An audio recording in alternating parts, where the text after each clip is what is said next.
What is happening, you guys? Welcome back to the Tuesday Tune-Up on the Let's Go Win podcast, where we are here to help you be happy, healthy, and wealthy. Today, we're going to be focused on leadership, one of my favorite subjects. And the guest that I have on today, that's what she is great at. That's what she's been doing for the last 2 decades and doing a great job of it. Vanessa is president of Mosaic People Development. She is a seasoned leadership consultant, executive coach, and author of Mastering Leadership: What It Takes to Lead in Today's Fast-Paced World. With over 20 years of experience, she empowers clients to develop inspiring leaders through practical strategies. Her expertise has benefited top organizations like Campbell Soup, the United Nations, HelloFresh, and Bank of Montreal. Vanessa, how are you? Hello, great to be here. How are you? I'm great. I'm great. You know, we got through a couple technical issues and we're off and rolling. What led you into leadership? Why is that the path that you chose? Because I know I love it. It's my favorite thing. But what was it for you that got you into it? I love it too. It's my favorite thing on the whole world, in the whole world. In fact, it was quite funny. I live in Toronto and I was on the subway. This is before the pandemic. And I bumped into a friend of mine and I was reading a leadership book on the subway. And she said, I can't believe it. The leadership coach and consultant is reading a book on leadership. I'm like, yes, because it's my passion. So how did it become my passion? Well, I've been developing leaders for over 20 years. I worked at a consulting company for many years where I developed leaders across the globe in many different industries, and just have always been passionate about it because I realized very early on working with leaders that leaders really set the tone. So leaders really make or break people's experiences at work. So that was something that I'd been doing very successfully for 10 years. And then I had one of those pivotal moments where I had the worst leader of my entire life. And this leader, I mean, it went from someone who's really high performing, who loved her job, loved my team, loved the business, to someone who was depressed and unmotivated and really anxious about coming into work. And the only thing that changed was the same company, same person, same job, was my leader. So when I had that experience, it really took sort of, I'd never had a bad leader before. I mean, I had mediocre leaders, but I'm almost talking like someone who's almost like a bully. So when I had that leader, Jam, it really changed my perspective on how critically important leadership is. Let's dive into that, if you will, because I've personally left companies because of leaders. It has happened. Yeah. And it's often, to your point, it's not the company, it's not the job. It literally comes down to, if you don't believe in the leadership, whether it's above you, even in cases with me where we've been peers, and because the leadership philosophy was so misaligned, it doesn't work. So what was it with this leader? What were they doing? And what were some of the attributes? Because that's what I want to figure out, is why were they so bad? And so we don't create some of these leaders and people don't have to leave and be unmotivated and all the things that you went through. Yeah. I call leaders, there's sort of two categories: conscious and unconscious. So the conscious leaders are the ones that are very aware of their behavior and how it impacts the people around them. The unconscious leaders are not. They go around their day, they have objectives, they have goals, they're moving things forward, they're action oriented. They have no idea that when they're maybe yelling at someone in a meeting, which happened to me, or taking away responsibilities that someone's been in charge of for a long time, that happened to me, with this one leader, for example, I sat on a committee for a long time and had built this committee and really cared about it. This group within the organization took me off, put her on. So all of these things happened. Oh, another thing she did was, okay, picture a bowling alley, right? So the office that we worked in had like a very long hallway, and it had a nice office with a window. It wasn't big, it wasn't fancy, but it was my office with a little window. Moved me right to the end of that hallway, long hallway, to a little corner office with no window, where I was isolated from my team. And so just things like that kept happening. And she was completely unconscious of how the decisions she made and her behavior impacted the people around her. Yeah. So would we call this emotional intelligence, self-awareness? I mean, these are some of the trendy terms, if you will. But I mean, ultimately, either she had a real challenge with you, but I'm guessing it wasn't just you that felt this way. I'm guessing that Of course. she, yeah, tell me more about that. Did Of she course. continue Yeah. to violate others? Yeah, in fact, what's kind of sad about that whole situation is I've been there 5 years and I actually love the organization, but because of this person, I left. Mhm. She didn't last more than about 6 or 8 months after I'd left because I was not the only one and people were complaining, and so she was ousted from the organization. So that's kind of the sad part, is that often really good, caring people leave organizations because of the way they've been treated by their leader. So, yeah, to answer your question, I do think it's a combination of self awareness and emotional intelligence. Emotional intelligence is quite a broad topic, but in a nutshell, I define it as how your emotions impact you and the people around you. So, yeah, it is a combination of her EQ and her self awareness for sure. Yeah, and I just what you want to do, or at least the way I've felt in these positions, is you want to be able to talk to them and provide feedback and say, "Look, Yeah. you're not a bad person. You're trying your best." But I'm guessing again. I'll let you speak to. Was she even open to having these discussions, or was this just you're crazy for even thinking I'm not a fantastic leader?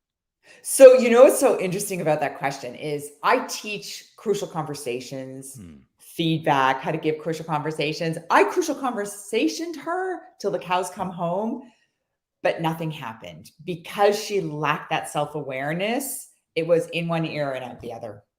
Yeah. No, it's too bad. But let's Yeah. talk about some positive stuff. One of the Yes. things that you deal with, or you're kind of the topic, is what it takes to go from being a doer to Yeah. being a leader. Now, Mhm. I am a big fan of everyone is a leader in some Yes. part of their life. But tell me what you mean by going from being a doer to a leader. What does that look like? For sure. So I completely agree with you. There's one of my favorite books is called The Leadership Pipeline. And what they talk about in that book is the fact that there's actually different passages of leadership. So the first passage of leadership is leading self. So this is someone in an organization who doesn't necessarily have direct reports, but they need to be responsible for their own goals. They need to live the organizational values. They need to be a team player. So yeah, that is the first level of leadership is self-leadership. What I'm talking about is moving from a doer to a leader is that next level. And so that's the first time that you have direct reports, right? Because when you're at the level one of leadership, you are a doer. You've got a lot of objectives. You're usually a subject matter expert. You're really good at your job. And it's often those people who get promoted into leadership roles. The problem is they get promoted into leadership roles without any training or Mm. coaching on how to be a leader. And so that's what I do. It's that close that gap between being level one leader, so that passage one leader and passage two leader. When you do get direct reports, your job, quite frankly, changes. It is pretty fascinating, and I don't know if this is because back in the 80s, 90s, even early 2000s, you just the meritocracy. If you were a good performer, now we're going to put Right. you a leader, but we're not actually going to train you. You just go figure it out. And it's fascinating. Everything we talked about earlier, people leaving, not Yes. having, morale being down, even performance obviously will start to sag based on this leadership. Are we just still catching up that the curriculum of leadership, because this isn't something that we were taught in school, and I remember going through the majority of my career until I really started taking the reins and talking about leadership. This wasn't like, all right, welcome to being a leader, let's show you how to kind of do it. Why are we so far behind the times on this? Mhm. Well, the data shows only 5% of organizations actually have strategic leadership training in place because they understand that it's a different job and you need to upskill people, right? Think about it this way. I happen to have a 16-year-old, right? If you have a 16-year-old and they're learning to drive a car, you don't just give your 16-year-old the keys and say, off you go drive. No, they have driver's ed lessons and they have to take online courses and right? So it's a whole process before they eventually can drive on their own. Well, it should be the same with leaders, but just most organizations don't understand that. They know they have a leadership gap to fill, so they plug in the most efficient and effective individual contributor who's at that passage one of leadership, but they're putting them into a different job. Yeah, Yeah. and what's crazy to validate the 5%, I walk into companies all the time and I'll ask a very specific question. What's your leadership philosophy as a company? And Mm. typically I get blank stares. And it's like, this is literally going to drive whether we're going to succeed. Your company's going to grow faster. You're not going to have people wanting to leave.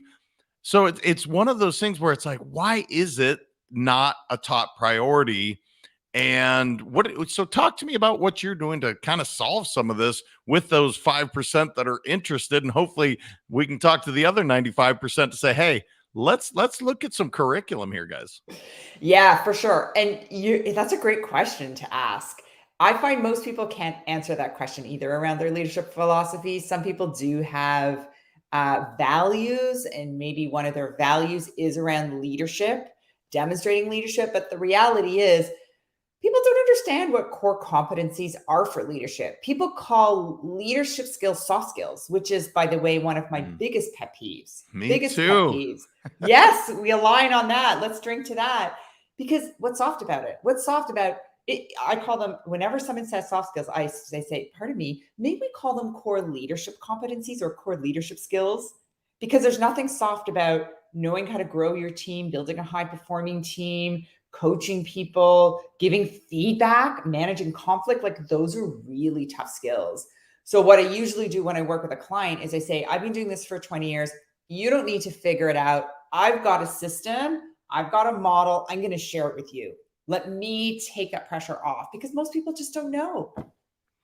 Well, and to your point, crucial conversations. Let's just go with this one because, again, at Mm-hmm. what point is this soft, right? The It's only not way soft. it becomes soft is Mhm. not being a complete dick in having this conversation, right? Like, if you're having a Yeah. crucial conversation, the truth is, if you're willing to have it, means you care about the other human being. Maybe that's where it gets the soft. But having these tough conversations, these crucial conversations, I think most people avoid them because they're frightened of it. So let's focus on this one for a second. If you Sure. wish everyone that is in leadership and they have that crucial conversation that needs to happen, what would you tell them to do it in terms of prepping and what Sure. to look out for so that these conversations aren't scary, but rather they're helping productivity, they're helping communication? Sure. First of all, I think it's your mindset, right? So you have to know that, understand the consequence of not having the crucial conversation.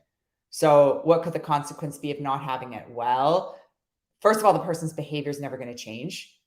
So, I actually feel like you're being mean by not giving somebody feedback. Let's say somebody is has a lot of errors in their work, right? And it's not looking good in terms of their professionalism. If you don't give them feedback on that, they're going to continue.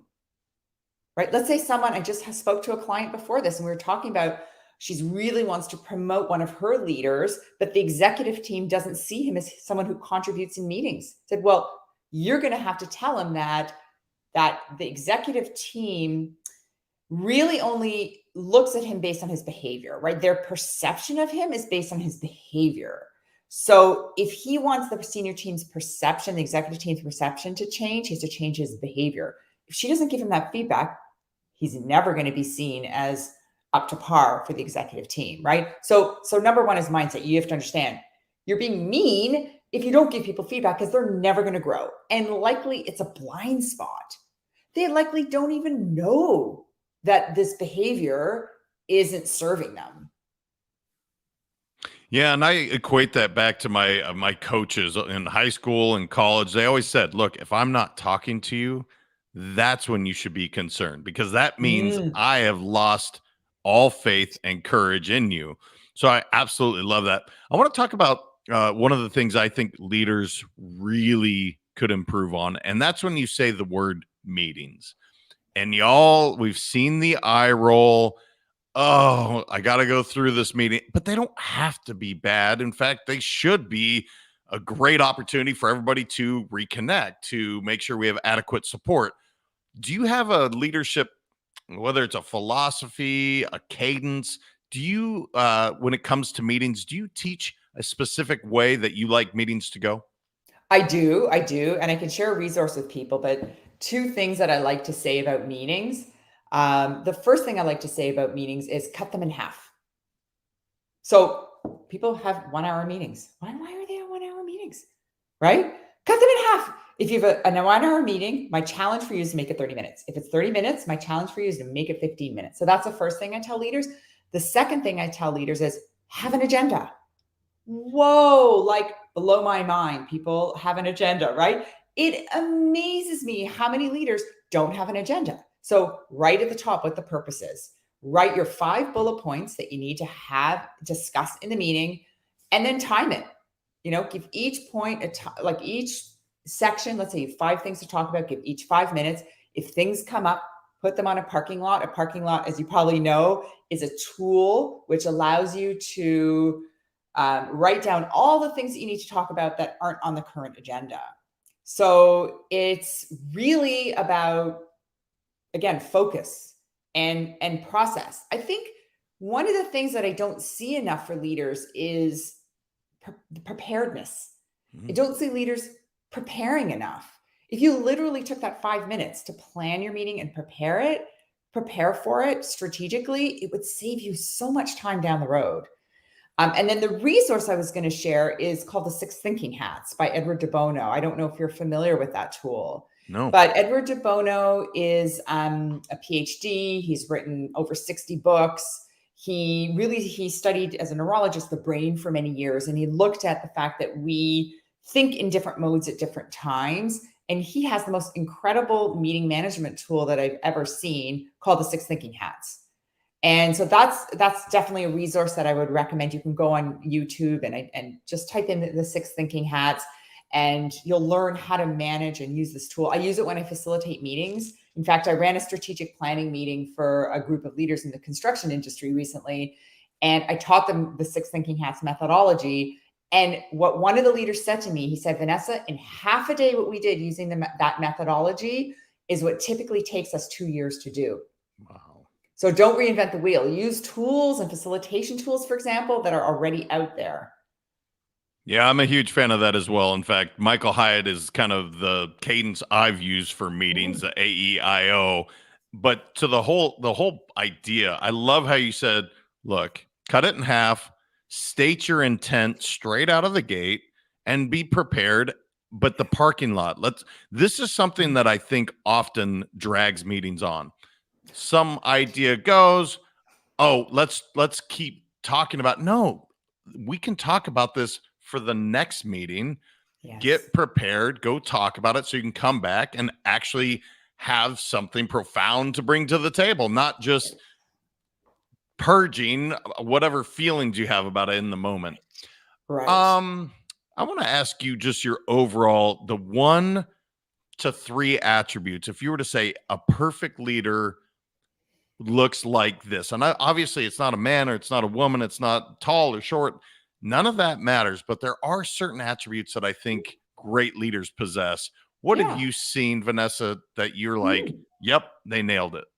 Well, I don't think, to me, it's not personality traits, because I've seen leaders with all sorts of personality traits be successful: introvert, extrovert, task-oriented, relationship-oriented, analytical. I've seen all different personality types be successful. But for me, it's really the 3 pillars of leadership success. Okay, we're going to go back to pillar 1 is know yourself. That's that self-awareness piece. Pillar 2 is manage your team. You have to know how to coach, develop your people, give feedback, have crucial conversations. And then the 3rd pillar is lead your business. You have to know how to lead and manage change, prioritize, delegate, execute strategically. So those are more, that's the way I look at it, Jam, more in terms of the pillars of leadership success rather than traits. Love that. Now I want to ask you the soft skill. What is your thoughts with vulnerability in leadership, and how can we use it to our advantage to really be authentic and truly be vulnerable with our team? What are you seeing in the workplace today? Well, I love Brene Brown's work. I think she revolutionized the world of leadership when she came out with her work on vulnerability.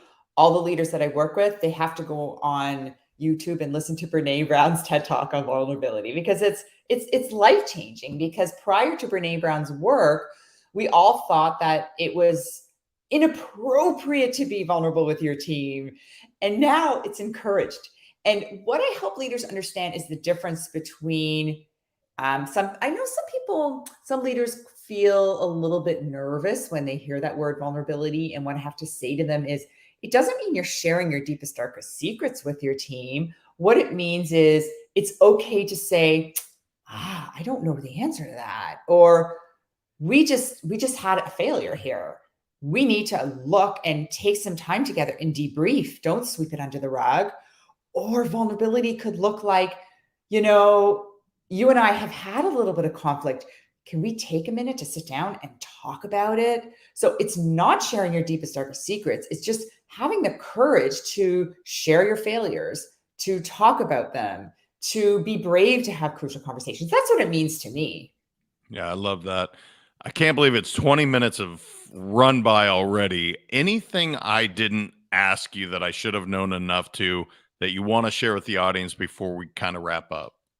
Well, I think that one of the things that I'm really focused on with leaders is really building their confidence. Because I know, because a lot of people get promoted into leadership roles without a lot of development, I would say, number one, take it upon yourself. There's lots of podcasts like this one on leadership. There's lots of books written.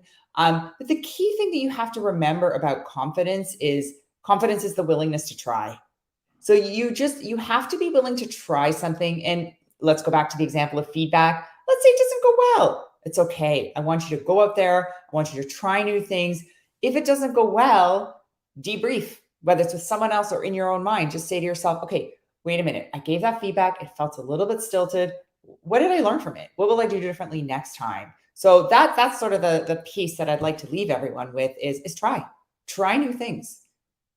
Yeah, it's beautiful. Absolutely beautiful. Vanessa, if people want to connect with you, Mosaic People Development, where's the best place to find you online? So you can find me on my website, Mosaic People Development. You can just Google that or go to mosaicpd.com or link in with me. I'd love to connect with you on LinkedIn as well. Awesome. Your work is so important. I love how you're bringing to the table. Look, guys, these aren't soft skills. These are leadership Yes. requirements. It's Yes. beautiful.